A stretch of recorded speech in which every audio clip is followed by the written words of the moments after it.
Don't get carried away with the money you're getting. There is no place for you to go back to. My husband shouted over the phone. Shortly after that, I received a message in a text. It was a picture of my belongings being dumped in a dumpster. How could they do this with impunity? Disgusted, I immediately went to retrieve my luggage. This is... I began to collect my stuff. And there was one thing there that I was confused about. My name is Mia, and I'm a 42-year-old housewife. My husband Elijah and I have been married for over 15 years. We were originally co-workers in the same office. We started working together and talking over drinks, and we grew closer. After about a year of dating, he proposed to me. I liked him, and he was 3 years older than me and reliable. I thought, if I get married to this person, I will be able to live happily. With this in mind, I accepted his proposal, and so we got married. He told me the following before we got married. I want you to quit your job and become a housewife. I was only 26 years old at the time and could still work hard, but I was not obsessed with my job, so I quickly agreed. Okay, I will quit and support our family. Then, I left the company on marriage and became a full-time housewife. From then on, I worked hard at housework and put my energy into cleaning and cooking. I cooked hard every day and made meals to satisfy my husband for breakfast, lunch, and dinner. Wow, I didn't expect you to work so hard on the housework. The house is squeaky clean, and the food is delicious. Thank you so much. I was very happy to hear my husband express his gratitude like that. My husband worked hard at his job and rose steadily in his career because he had asked me to be a housewife. We were able to live on my husband's salary alone without any problems. We enjoyed our time as a couple, going for drives and trips on our days off. I think we were very happy in our newlywed life like that. However, about 3 years after we got married, problems began to occur in our marriage. It all started with my mother-in-law Isabella. Mia, when are you going to have a baby? You have been married for 3 years. You will be 30 soon, and it will be harder for you to have children. You need to have a sense of urgency. My mother-in-law yelled at me and put pressure on me like that. Of course, my husband and I are trying hard to have children, but it's not that simple. I told her so, but she didn't listen to me at all. You can't have a baby right away because you're taking your time like that. You should do fertility treatment or something like that. I won't allow you to not have a baby. My mother-in-law kept putting pressure on me like that.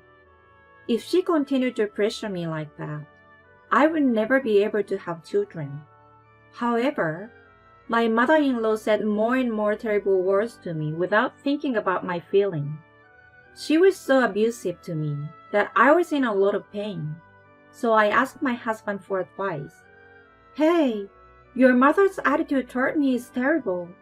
She said a lot of things about my inability to have children. When I asked him about it, he replied, Well, it's true that you can't have children, isn't it? It's no wonder my mom said so. It's your fault for not having children. Wait, you're saying it's my fault? It's true, isn't it? It's not my fault, of course. How can you be so sure? Because I'm the one who said so. Try harder, so you don't disappoint my mother anymore. But I was very shocked to hear my husband talk to me like that. At one point, I even considered divorce, but I had already been out of work for several years, so I couldn't divorce him easily. Then, I got pregnant. At that time, my husband and mother-in-law praised me. You did it! About time. I wish you could have had her sooner. And I successfully gave birth to a child. It was a girl, and we named her Emma. I was very happy about the birth of my beautiful baby girl. But my mother-in-law said, "Why didn't you have a boy?" She complained. To my mother-in-law, having a child means having a boy who will be her heir. Therefore, my mother-in-law did not try to love my daughter at all. My husband, unlike my mother-in-law, did not seem to be obsessed with the idea of an heir, and he loved my daughter. So I never divorced him, and we have been living together until now as husband and wife, and as parents of our daughter. However, since we were basically connected only by the fact that we care for our daughter, we had terrible fights when we clashed. And at those times, my mother-in-law would always join my husband in blaming me. At the time, my daughter was small, and I had no one on my side. Incidentally, my father-in-law was indifferent, or rather, he never tried to get involved with us in the first place. So, it didn't matter how much my mother-in-law picked on me, and even if she had been nice to me, he probably wouldn't have tried to get involved. He is the type of person who has no complaints as long as his daily meals are prepared. If my daughter speaks to him, he gives her a nod. But if she doesn't get involved, he doesn't try to get involved himself. It was harmless in both good and bad ways. That is why he was not someone I could rely on. So, while occasionally quarreling and confronting my husband and mother-in-law, I managed to do my best as a housewife to raise my daughter well. Now that my daughter is in her second year of junior high school, it is time to think about her future career. She has recently become interested in dance and wants to take dance lessons at the dance school. She became interested in dance when she saw her classmates dancing in a class at school. She was not involved in any club activities, so it was possible for her to go and learn after school. I asked my husband for advice. Emma wants to take dance lessons. I checked and there seems to be a good dance school in town. So can we enroll her? Since I must stay at home mom, this kind of thing requires confirmation from my husband. I thought it was just a confirmation, and that my husband would normally agree to it. But to my surprise, he started to object. Of course, you can't do that. What? Why not? This is the first time she has expressed her desire to do something on her own. It's only $50 a month for lessons. No, it's a waste of money. What? Why can't you support your daughter to try something? She won't become a dancer if she takes lessons now. It's a waste of money. You won't know until you try. Besides, I don't think it's only important to become a professional dancer. You can develop the ability to see people around you and cooperate with them through that kind of experience. Shut up! No means no. If you insist so much, you work and pay for it.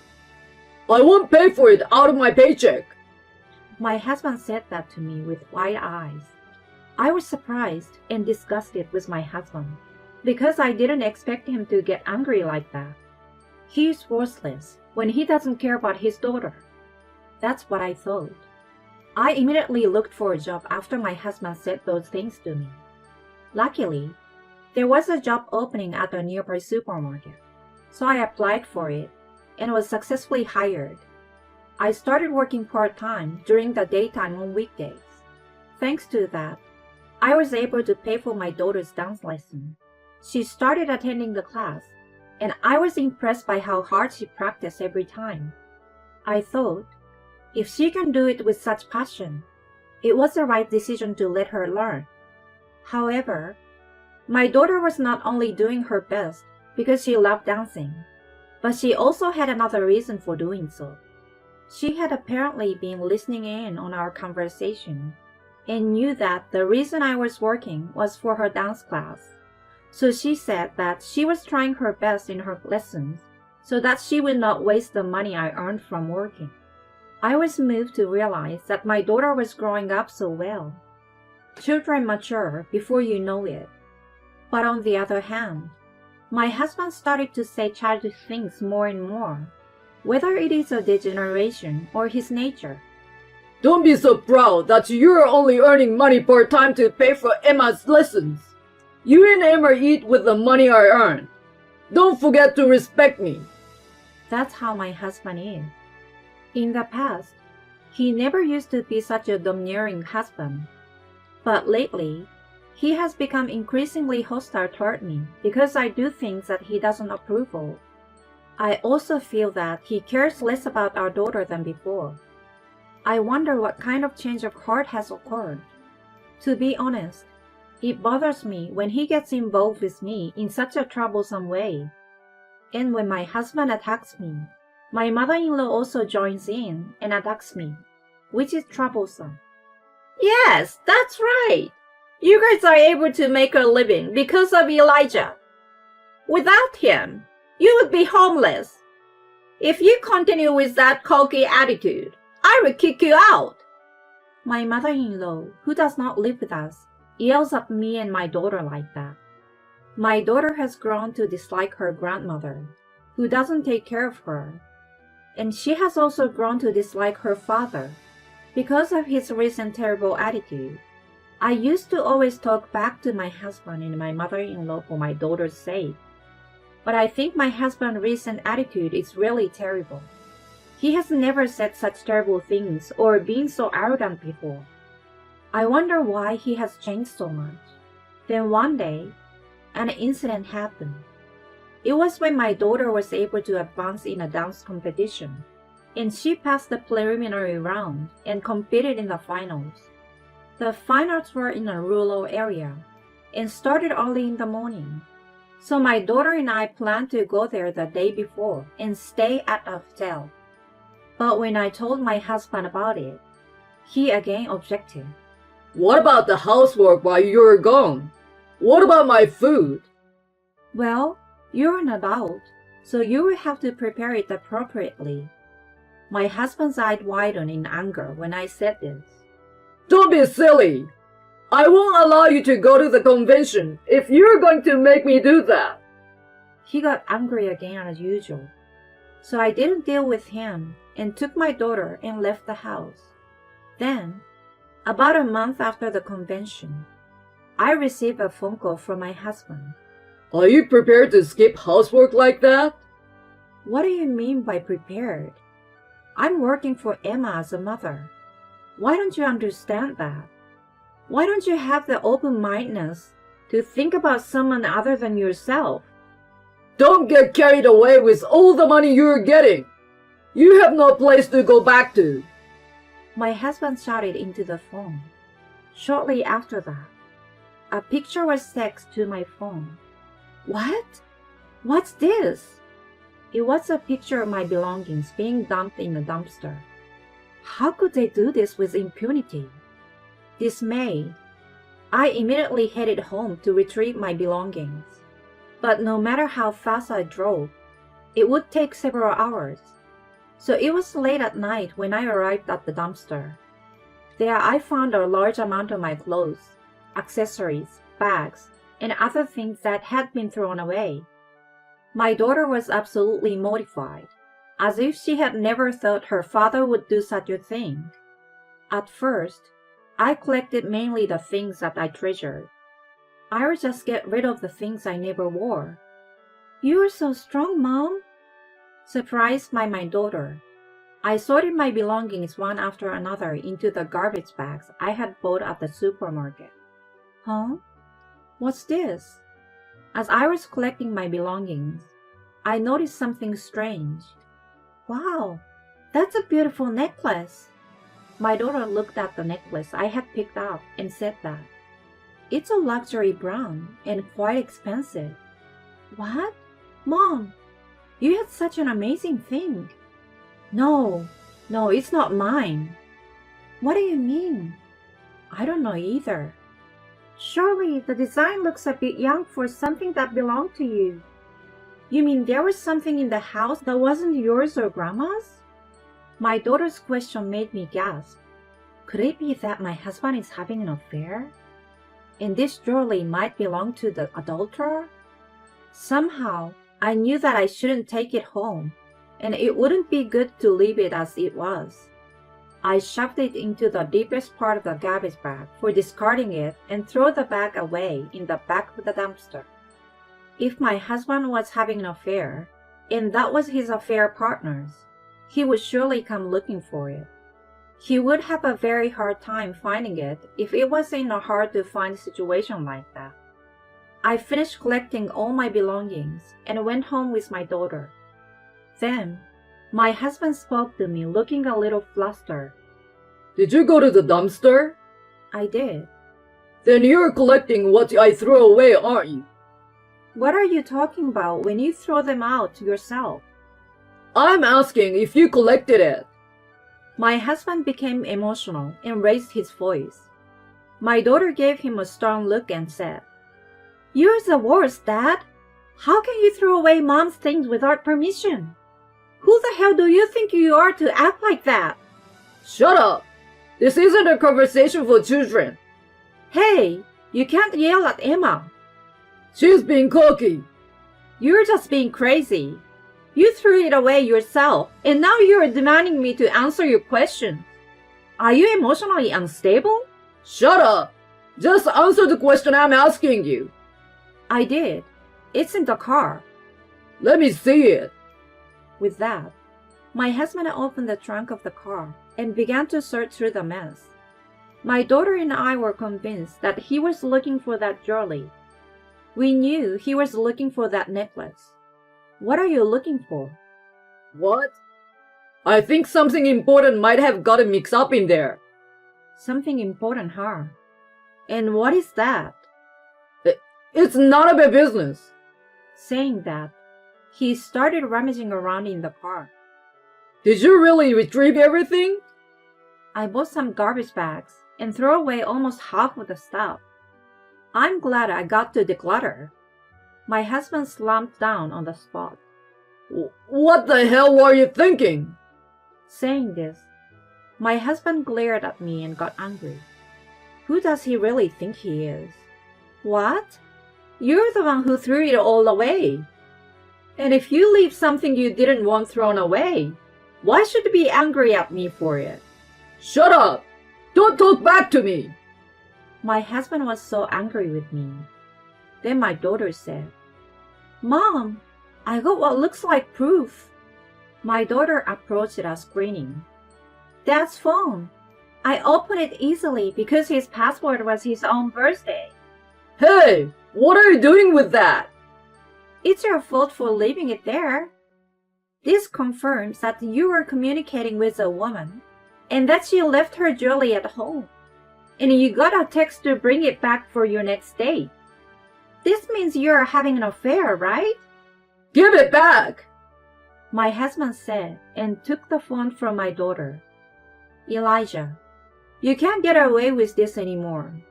What the hell are you talking about? Emma must have seen something wrong. My husband showed me his text. Apparently, in a split second, he had erased the message exchanged with the adulterer. He's really cunning, isn't he? Well, that is to say, he's admitting his infidelity. But in the contest of wits, my daughter was one step ahead of him. "Oh, I thought you would erase it, so I sent screenshots of the text to my phone. I resent it to you, Mom." Saying that, my daughter sent me the screenshot of the text between my husband and the adulterer. In addition to the necklace mentioned earlier, there were also those in which they whispered words of love to each other, and those in which they promised dates and trips, all of which were evidence that they were having an affair for sure. Thank you, Emma.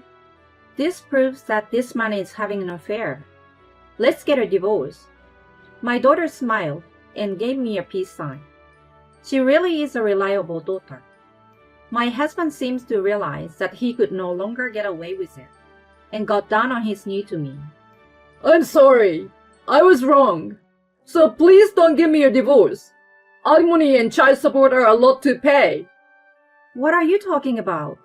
Divorce is a matter of course. I held out the divorce papers I had prepared just in case. Sign this, please. If you don't, I will take you to court. The word court must have scared him. My husband is very public-spirited, so he was afraid of a court case that would cause a fuss among people at work. Then, I received the divorce papers that my husband had signed. Then, my daughter and I packed up our necessary belongings for the time being, loaded them into the car, and left the house. Soon after, I rented an apartment and moved out. Then I consulted a lawyer and decided to file a claim for alimony against my ex-husband and the adulterous partner. Incidentally, I heard that the necklace of the affair partner that my ex-husband accidentally threw away together was extremely expensive. The adulterous partner was furious and demanded alimony. My husband was then dumped by her. What was even more surprising was that it was apparently my mother-in-law who introduced my ex-husband to the adulterer. She hoped that if she got him to remarry a young woman, this time he would give birth to a boy. However, as a result, my ex-husband was required to pay for the necklace and was saddled with a large amount of debt, including alimony and child support for the affair. My ex-husband seems to be yelling at my ex-mother-in-law that it's all her fault, and they have cut ties with each other. Not only was my former mother-in-law disowned by her own son, but also completely avoided by her neighbors, because they knew that she had done something to mediate the affair. My ex-mother-in-law became mentally ill and stopped doing housework, but my ex-father-in-law yelled at my ex-mother-in-law and pushed her father, saying that he would never forgive her for not cooking. However, my ex-mother-in-law could not cook properly and could only cook bad-tasting food, and my ex-father-in-law became ill. My ex-husband sends me long emails with this story and asks me to get back together with him, but I don't reply to his emails and mark them as spam. I am spending happy days with my daughter and my parents, while earning money by working full-time at the supermarket job. I will continue to work hard while watching my daughter grow up.